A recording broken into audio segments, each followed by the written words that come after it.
नमस्कार। हमारे इस विशेष भाग में आप सभी का बहुत बहुत स्वागत है। किसान भाइयों, क्या आपने कभी सोचा है कि जिन रंग बिरंगे फूलों को देखकर आप आनंदित हो जाते हैं, उनकी खेती को अपनाकर आप आमदनी भी कमा सकते हैं। जी हाँ, जरा सोचिए, पारंपरिक खेती के भरोसे आप कब तक रहेंगे। खेती में कभी कभार अपने इर्द गिर्द नई संभावनाओं को तलाशने में आखिर बुराई क्या है। अब समय आ गया है कि आपके जीवन में भी इन रंग बिरंगे फूलों से बहारें आए और संरक्षित विधि से फूलों की खेती कर आप भी मोटी रकम कमाएं। तो चलिए, अपने इस खास भाग में हम आपको पूरी जानकारी देते हैं ग्रीन हाउस या पॉली हाउस में फूलों की खेती करने के बारे में।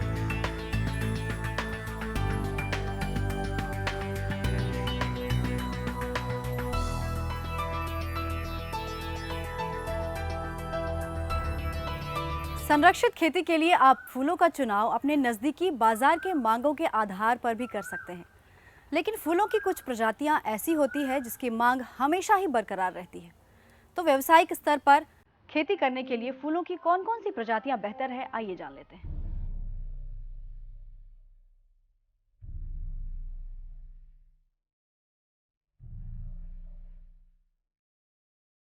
कुछ तो खास होता है जब फूलों के खिलने का एहसास होता है। ये फूल उमंग, उत्साह, प्रेम, समर्पण के प्रतीक हैं। न जाने फूल जीवन में कितने रंग भरते हैं, लेकिन क्या ये फूल किसान भाइयों के जेब भरने में भी कारगर हैं? जी हां, सही सोच रहे हैं आप। फूलों की संरक्षित खेती से बहुत ही कम जमीन का उपयोग कर पॉली हाउस में इसकी संरक्षित खेती कर एक खुशहाल जीवन जी सकते हैं। जी हां, फूलों की संरक्षित खेती यानी ऐसी प्रणाली जिसमें आकर्षक विदेशी फूलों को बिहार की धरती पर उगाकर नियमित व ठोस आय प्राप्त कर सकते हैं। खास बात तो ये कि पॉली हाउस में बेमौसमी फूलों को भी आसानी से उगाई जा सकती है। संरक्षित तरीके यानी पॉली हाउस के अंदर फूलों की खेती के लिए अब अगर आप मन बना रहे हैं तो आपको सबसे पहले समझने की जरूरत है कि इसके अंदर बेहतर बाजार भाव वाले फूल कौन कौन से उगाए जा सकते हैं। वैसे ऑर्किड, गुलाब, एंथोरियम, जरबेरा, ग्लेडियोलस और गुलदाउदी की बेहतरीन संरक्षित खेती आप कर सकते हैं। बिहार कृषि विश्वविद्यालय के अनुसंधान प्रक्षेत्र में गुलाब के कई प्रभेद सहित एंथोरियम, ऑर्किड और जरबेरा का सफलतापूर्वक उत्पादन लिया जा रहा है। 3 विदेशी फूलों के 10 प्रभेदों पर अनुसंधान किए गए, जिसमें एंथोरियम के 3, ऑर्किड के 2 और जरबेरा के 3 प्रभेदों को व्यावसायिक स्तर पर खेती के लिए चयन किया गया है। कई रंगों में मिलने वाला आकर्षक जरबेरा, कई बार इन्हें देखने में आंखें भी धोखा खा जाती हैं। ऐसा लगता है मानो ये फूल प्लास्टिक के बने हो। खैर, इसकी खूबसूरती और टिकाऊपन के कारण इसका उपयोग कई अवसरों में, कई उत्सवों में साज सज्जा के लिए किया जाता है। तो आइए अब जान लेते हैं कि व्यावसायिक दृष्टिकोण से जरबेरा की संरक्षित खेती बिहार में कितनी ज्यादा उपयुक्त है और ये किसानों के लिए कितनी लाभकारी है।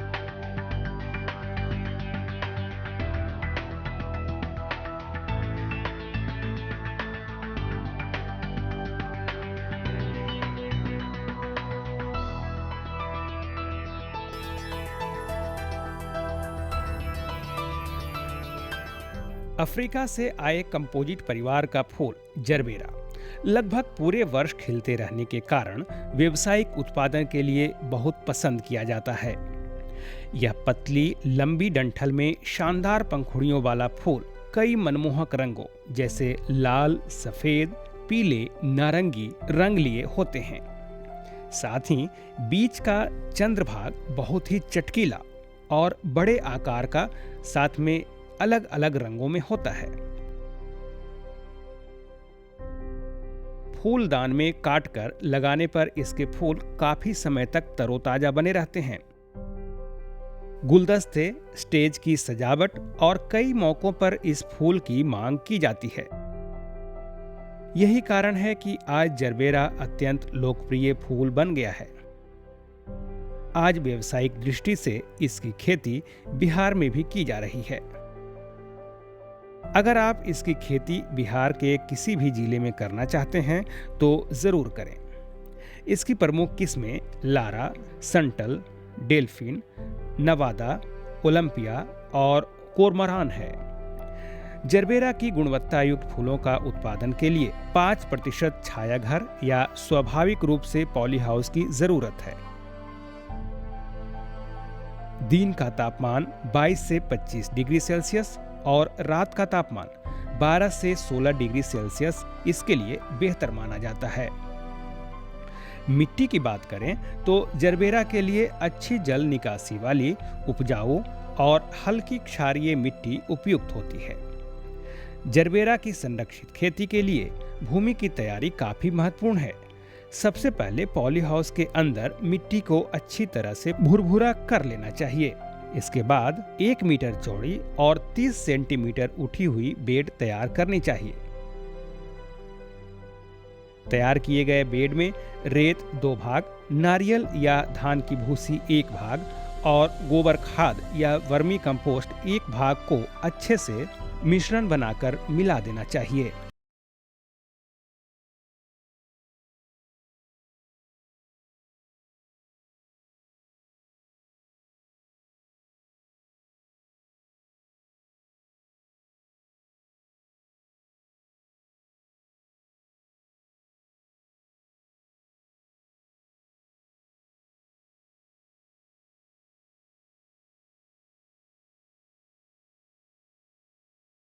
यहाँ गौर करने वाली बात यह है कि जरबेरा के पौधे को रोज 500 से 700 मिलीलीटर पानी की आवश्यकता होती है।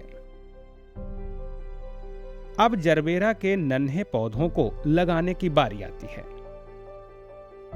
पौधों को लगाने के लिए लाइन से लाइन की दूरी 30 से 40 सेंटीमीटर और पौधे से पौधे की दूरी 30 सेंटीमीटर उपयुक्त होती है। पौधे में अधिक वृद्धि और गुणवत्ता युक्त फूल लेने के लिए पहले 3 महीने NPK 1.5 ग्राम प्रति लीटर की दर से दिया जाना चाहिए। जरबेरा की अच्छी उत्पादन के लिए खाद और उर्वरक का उपयोग आप इस प्रकार से कर सकते हैं। गोबर की खाद 10 किलोग्राम प्रति वर्ग मीटर की दर से पौधारोपण के पहले दें।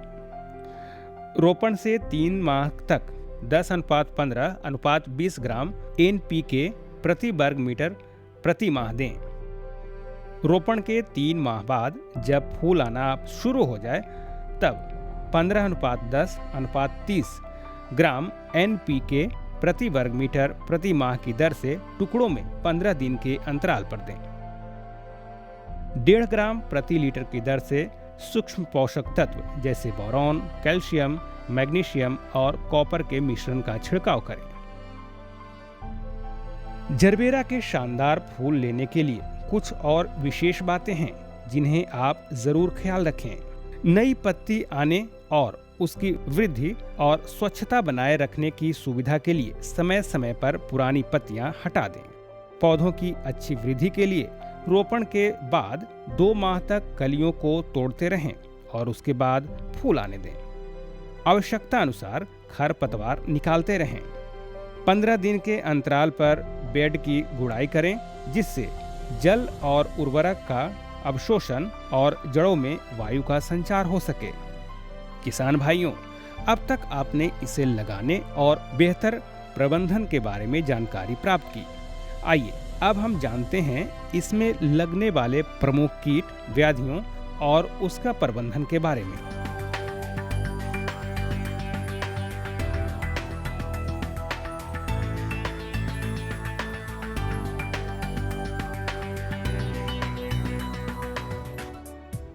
जरबेरा की संरक्षित खेती में रोग या व्याधि का प्रकोप कम ही देखने को मिलता है, फिर भी कुछ रोग और कीट की संभावना बनी रहती है जिन्हें आप नजरअंदाज ना करें।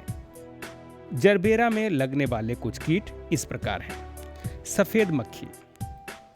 जरबेरा में कुछ इस तरह के लक्षण दिखाई दे तो इसके नियंत्रण के लिए इमिडाक्लोप्रिड 2 मिलीलीटर या डाइमिथोएट 30 EC 2 मिलीलीटर पानी में घोलकर छिड़काव करें। थ्रिप्स। जरबेरा में कुछ इस तरह के लक्षण दिखाई दें तो आप समझें कि यह थ्रिप्स है और इसके नियंत्रण के लिए नुआक्रोम 2 मिलीलीटर प्रति लीटर या डाइमिथोएट का छिड़काव करें। माइट्स की रोकथाम के लिए अबामेक्टिन 1.9 ईसी आधा लीटर या 1 लीटर पानी में मिलाकर छिड़काव करें। सुंडी, इसके नियंत्रण के लिए थाइमेट 2 ग्राम प्रति लीटर की दर से छिड़काव करें। जरबेरा में कीट के अलावा कुछ रोगों की संभावना भी रहती है, जैसे जड़ गलन रोग। जरबेरा के पौधे के जड़ जब इस प्रकार से गलने लगे तो इसके नियंत्रण के लिए केप्टॉन या बेनलेट 2 ग्राम प्रति लीटर पानी में मिलाकर मिट्टी में देना चाहिए। फूल कली गलन रोग। जरबेरा के कली जब इस प्रकार से गलकर गिरने लगे तो कॉपर ऑक्सीक्लोराइड 2 ग्राम प्रति लीटर की दर से स्प्रे करें। Powdery mildew. जरबेरा के पत्तों पर इस प्रकार से पाउडरनुमा दिखाई दे तो आप सल्फर पाउडर 1.5 ग्राम प्रति लीटर पानी में मिलाकर छिड़काव करें। अब बात फूलों की तुड़ाई की। जी हाँ किसान भाइयों, यह प्रक्रिया काफी महत्वपूर्ण है क्योंकि इसी के ऊपर आपका बाजार भाव निर्भर करता है। आइए जानते हैं जरबेरा की तुड़ाई के बारे में। पौधारोपण के 3 महीने के बाद जरबेरा में फूल आना शुरू हो जाता है। जब 2-3 बाहरी पंखुड़ियों की लाइन डंठल के लंबवत हो जाए तो फूलों की तुड़ाई करनी चाहिए। फूलों की तुड़ाई सुबह या शाम में करनी चाहिए। अगर लागत और आमदनी की बात करें, पॉली हाउस में औसतन 200 से 225 फूल प्रति वर्ग मीटर प्रति वर्ष प्राप्त होते हैं।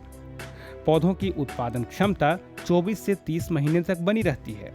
इस प्रकार 1000 स्क्वायर मीटर में जरबेरा की संरक्षित खेती करने से पहले साल में लगभग 3,41,300 कुल लागत आती है और आमदनी लगभग 9,50,000 रुपये।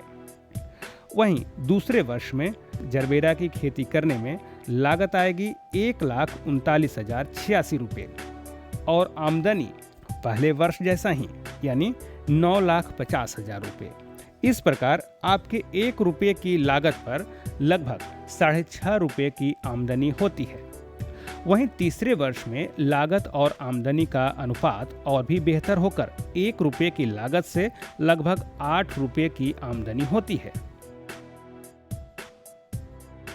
जरबेरा को जानने के बाद अब बारी है ऑर्किड को जानने की। जी हाँ, पॉली हाउस के अंदर लेकिन ज़मीन से ऊपर इसकी खेती कैसे की जाती है, मिट्टी रहित खेती इसकी कैसे होती है, ये आपके लिए जानना बहुत रोचक होगा और लाभकारी भी। आइए लेते हैं पूरी जानकारी।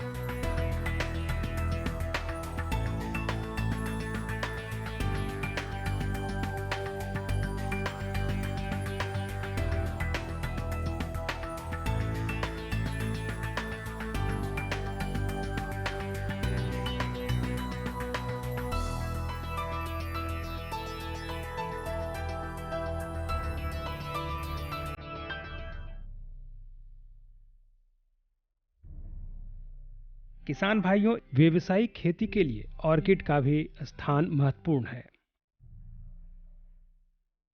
इंड्रोबियम स्पाइसी स्कूल के इस पौधे से एक साल में 10 स्पाइक यानी 10 फूल प्राप्त कर सकते हैं, जिसकी कीमत जरबेरा से कहीं ज्यादा है। गुलदस्ते, स्टेज की बनावट और कई मौकों पर इस फूल की मांग की जाती है। व्यावसायिक दृष्टि से इसकी खेती बिहार में भी की जा रही है। इसकी संरक्षित खेती यानी पॉली हाउस के अंदर खेती बिहार के सभी जिले में आसानी से की जा सकती है। अगर आप इससे जुड़ी सभी तकनीकी पहलुओं को सही तरीके से जान लें तो ज्यादा से ज्यादा आमदनी ले सकते हैं। ऑर्किड की 2 किस्में हैं, डी सोनिया और सिंगापुर व्हाइट, जिन्हें आप अपने पॉली हाउस में लगा सकते हैं। जलवायु की बात करें तो हवादार पॉली हाउस में 70 से 80% ह्यूमिडिटी यानी आर्द्रता इसके लिए उपयुक्त है। इसके अलावा दिन का तापमान 21 से 29 डिग्री सेल्सियस और रात का तापमान 18 से 21 डिग्री सेल्सियस उचित माना जाता है। आइए अब बुआई करने के तरीके को जानते हैं। ऑर्किड को लगाने में सबसे खास बात यह है कि इसकी खेती मिट्टी में नहीं की जा सकती। ऑर्किड के पौधों को नारियल फाइबर ब्लॉक कंटेनर में इस प्रकार लगाया जाता है।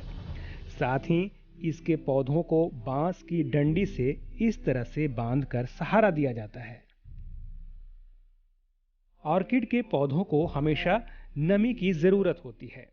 इसके लिए पॉली हाउस में पहले से लगे फॉगर से सिंचाई करनी चाहिए, जिससे कि पौधों में हमेशा नमी बनी रहे।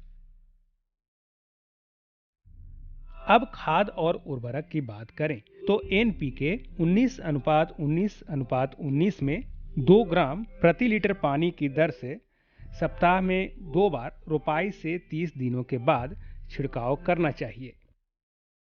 इसके अलावा ग्रोथ रेगुलेटर के रूप में जिब्रेलिन 50 ppm का 2 माह के अंतराल पर पत्तों पर छिड़काव करना चाहिए। किसान भाइयों, पौधे लगाने के तरीकों को जानने के बाद अब बारी आती है पौधों की सुरक्षा की।